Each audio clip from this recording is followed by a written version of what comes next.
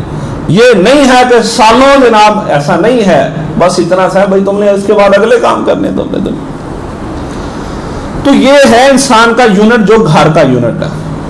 گھر سے آگے جو ذمہ داری ہے نا وہ ہے محلے اور معاشرے کی۔ ٹھیک ہے، ہم آخری نبی صلی اللہ علیہ وسلم کے امتی ہیں، اللہ کے نبی صلی اللہ علیہ وسلم کے بعد قیامت تک کوئی نبی اب نہیں آئے گا، اور یہ 1443واں سال ہے ہجرت کا۔ یہ دین 1443 سال سفر کر کے ہمارے تک پہنچا ہے۔ اب اس کو اگلی نسلوں تک کس نے پہنچانا ہے؟ ہم نے۔ اور یہ صرف تقریر سے نہیں پھیلتا، یہ رویوں سے پھیلتا ہے۔ ٹھیک ہے، ہمارا معاشرے میں جو ہم نے کرنا ہے نا، ہمارے باتوں سے، ہمارے کام سے، ہمارے کردار سے، ہماری گفتگو سے، ہمارے رویے سے یا لوگوں نے دین کے قریب ہونا ہے یا دور ہو جانا۔ تو انسان جس محلے معاشرے میں رہتا ہے، حدیث میں آتا ہے کہ ایک مسلمان پر دوسرے مسلمان کے 6 حق ہیں۔ اذا لقیت فسلم علیہ واذا دعاک فاجب واذا استنصحک فانصحہ واذا عطس فحمد اللہ فشمتہ واذا مرض فعوذ واذا مات فتبعہ، کہ جب بھی کسی مسلمان کو ملو سلام کرو، اور جب وہ دعوت دے دعوت کو قبول کرو، اور جب وہ تمہارے سے مشورہ مانگے اچھا مشورہ دو، وہ بیمار ہو جائے تیمارداری کرو، اس کو چھینک آئے الحمدللہ کے جواب دو، اور وہ فوت ہو جائے تو اس کے جنازے کے۔ یہ ہے کمیونٹی ہے۔ ہم جس معاشرے میں رہتے ہیں، ہمارے گرد جتنے لوگ ہیں نا، یہ 6 حق ہیں ان کے ہمارے اوپر۔ ہم نے ان کو سلام کرنا ہے، ہم نے ان کی دعوت کو قبول کرنا ہے، وہ مشورہ مانگے ان کو مشورہ دینا ہے، بیمار ہو جائے تیمارداری کرنی ہے، فوت ہو جائے تو اس کے جنازے کے۔ اس طرح میں ہمارا مسلمان وہ ہے جس کے ہاتھ اور زبان سے دوسرے مسلمان بنے۔ اس طرح نبی صلی اللہ علیہ وسلم ہمارے انسانوں میں سے بدترین شخص وہ ہے جس کے شر سے بچنے کے لیے کوئی اس کی عزت ہے۔ کیا آج ہمارے معاشرے میں ایسے لوگ ہیں کہ نہیں؟ لوگ کہتے ہیں انہوں نے منہ نہ ہی لاؤ تھے چکر۔ اس طرح ہمیں کل معروف صدقہ ولو ان تلقى اخاك بوجه طلق، ہر نیکی صدقہ ہے چاہے تو اپنے بھائی سے کھلے چہرے کے ساتھ مل۔ یعنی مومن کے چہرے پہ نا مسکراہٹ ہونی چاہیے۔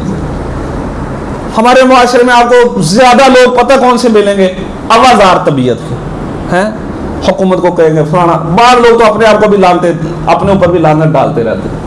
اور بھائی حالات کا خالق کون ہے؟ لوگ سب سے زیادہ مہنگائی کو، ان چیزوں کو لوگ روتے ہیں زیادہ۔ نبی صلی اللہ علیہ وسلم، میں اللہ کی قسم مجھے یہ خوف نہیں اگر تم غریب ہو جاؤ، مجھے خوف ہے کہ دنیا تمہارے پر کھول دی جائے گی، جس طرح تم سے پہلے لوگوں پہ کھول دی گئی۔ تم دنیا میں مقابلے کرو گے جس طرح تم سے پہلے لوگ مقابلے کرتے تھے، اور یہ تم کو غافل کر دے گی جس طرح تم سے پہلے لوگوں کو غافل کر۔ تو اللہ تعالیٰ ہمیں معاشرے میں صحیح کردار ادا کرنے کی توفیق دے۔ ہمارا کام ہے لوگوں کو انشاءاللہ صحیح راستے پہ لے کے آنا، انشاءاللہ اپنے گھروں، معاشروں، محلوں، رشتہ داروں، دوستوں، ان کو اچھے اخلاق سے، حکمت سے، دلیل سے ان کی خدمت کر کے، مدد کر کے، کام آ کے، مقصد کیا ہے؟ ان کو جہنم سے بچا کے اللہ کے رستے کی طرف لے۔ اور جو لوگ آپس میں لڑنے مرنے والے ہیں بھیڑ بکریوں کی طرح، انشاءاللہ ہم نے ان کو ایک جماعت بنانا ہے، ٹیم بنانا ہے، خاندان بنانا ہے۔ اور خاندان، یہ اسلام میں خاندان ہے۔ آپ نے ہمیں مسلمانوں کی مثال ایک جسم کی طرح ہے، ایک حصے میں تکلیف ہوتی ہے تو سارا جسم درد اور بخار سے بے چین ہو۔ تو اللہ تعالیٰ ہمیں کردار ادا کرنے کی توفیق دے، باتوں کی بجائے اللہ تعالیٰ ہمیں کام کرنے کی توفیق دے۔ اقول قولی ھذا استغفر اللہ۔